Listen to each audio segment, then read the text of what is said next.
DOH says it is now studying if it could allow returning OFWs from countries with low COVID cases not to undergo swab tests and just complete a 2-week quarantine following the PRC PhilHealth rule.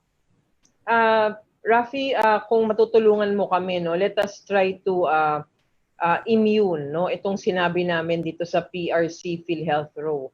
Una-una, itong PRC PhilHealth issue natin, nire-resolve natin sa ngayon, no, and we were able to identify laboratories which could take the place of PRC temporarily para lang ma-accommodate natin yung mga specimens na nanggagaling sa mga returning OFWs natin. So itong PRC PhilHealth issue is different from this omnibus guidelines that we have. In the omnibus guidelines that we have just issued out, it was stated there, no, that for returning overseas Filipinos, kapag ka sila ay manggagaling sa low to mid prevalence, no, meron pong pinapalabas ang WHO na classification regularly on the different prevalence levels of each country. Makikita po natin. So ang sabi namin dyan, for those low to medium prevalence countries na may COVID-19, maaari, no, na kapag dumating ang mga OFWs dito, maaari nang hindi na muna i-test, maaari namang sila ay magkaroon lang ng mag-comply ng minimum health standards, they can go back to their provinces. But whatever the local governments, no, would require for them to enter into their province, they have to comply. So halimbawa po, dumating ang isang returning OFW, tapos siya ay galing sa isang low prevalence area, maari po na isi-symptom check kapag wala siyang simptomas, wala siyang history for the past 14 days of any symptom, siya po ay papayagan mag-travel papunta sa kanyang probinsya provided that he complies with the minimum health standards.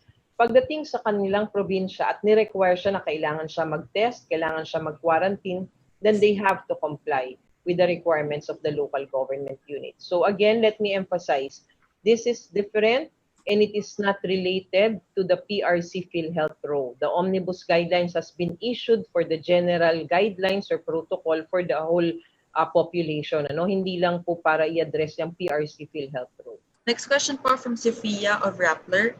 Sophia, you can ask your question. Okay, thank you. Good morning, Yusek. I'd just like to follow up on yung matter of OFW testing. May we just know the reason why we're no longer requiring testing from OFWs if they're coming from from countries with low to mid prevalence of COVID-19? Is it a matter of rationalizing our resources, perhaps our test kits and everything? Just to follow up to that also, what if an OFW ends up testing positive once they arrive in their respective hometowns? How will the government mitigate that risk of spread from the ports of entry to the hometowns? Because we know, Yusek, that they can be infectious already 1 to 2 days even before they show their symptoms. So won't that contribute to the spread even more? Yes, Sophia, no? So you're right, no? So we are rationalizing actually not just the resources but also the protocols that we do, no. If you would notice in the previous protocols that we have, we will be testing OFWs, no, when they arrive. Once they test negative, we send them to their provinces, diba? Thus, when they arrive in their provinces, they get to be tested again and they get to be quarantined again. So we are just rationalizing the protocol. So what we did, we sat down with all of our experts and our experts agreed, no? And they were saying na lahat naman ng tao na darating, no? And especially for those areas na wala naman talagang ganon na transmission, like for these countries with low to medium prevalence lang, the probability of an individual, no, to have that certain disease pagdating dito ay maliit lang. Kasi bago naman sila umalis, Sofia, dun sa kanilang mga areas, tinetest sila, no?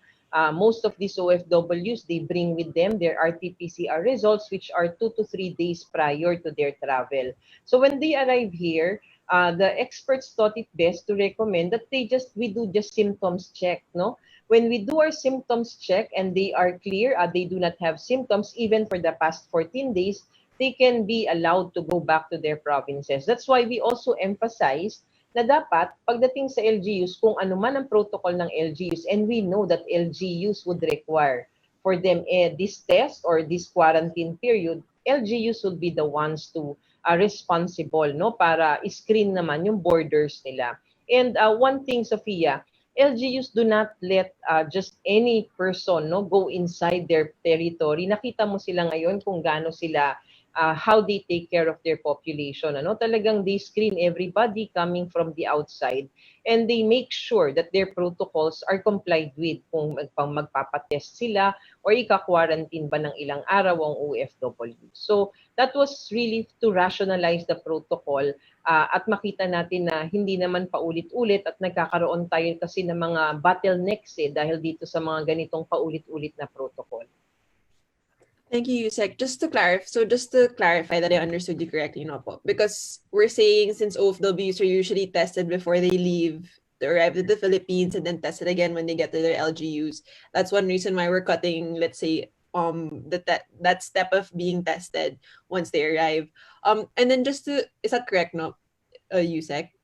Yes. Okay. And then just to clarify, when we talk about low to mid prevalence countries with low to mid prevalence of COVID-19, this is the one that the list that the WHO releases every week, if I'm not mistaken. That's yes, correct. Sophia. Yes, we will be using that, and it was part of the discussions when we had our discussions with the experts.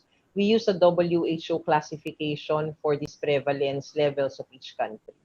Okay, copy Yusek. And then the people in charge of checking those countries, is it the immigration, the DOH personnel on the ground, Coast Guard, just to clarify the roles? Well, it is going to be primarily those people in guarding our borders, and this would be our immigration officials and, of course, our Bureau of Quarantine. Okay, thank you, Yusek. Okay.